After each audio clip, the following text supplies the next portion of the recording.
அவங்களுடைய அடுத்த கட்ட திரும்ப ஆட்சிக்கு வரணும்னு ஒரு நெருக்கடியில் இருக்கும் ஒரு காலகட்டத்தில் அதை சேலஞ்ச் பண்ணுற மாதிரி ஒரு கட்சி வந்தால் யாருமே வந்து வாங்க வாங்க எடுத்துகிட்டு போங்கன்னு சொல்லி கொடுக்க மாட்டாங்க. ஆப்வியஸ்லி கண்டெஸ்ட் பண்ணுவாங்க, அவங்க அதுக்கான எதிர்வினை ஆற்ற தான் செய்வாங்க. அந்த எதிர்வினை ஜனநாயக பூர்வமாகவும் நியாயமாகவும் இருக்க பட்சத்தில் யாருக்கும் பிரச்சனை இல்லை. இந்த மாதிரி முன்னாடி கம்பல்ஷனில் பர்மிஷன் கொடுத்துட்டு பின்னாடி போயிட்டு அதை வந்து நிர்பந்திக்கும் போதெல்லாம் ஓரளவுக்கு மேலே அதை மறைக்க முடியாது, தெரிஞ்சிடும்.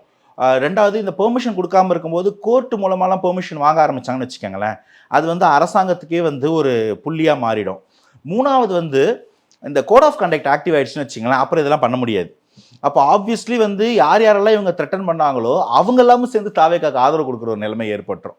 இது எல்லாத்தையும் தாண்டி நீங்கள் எப்படி தான் முடக்கினாலும் மடக்கினாலும் மக்களை ஊடக வாயிலாவோ இல்லை சோஷியல் மீடியா வாயிலாவோ சந்திக்கிறதுன்றது ரொம்ப சாதாரண விஷயம்.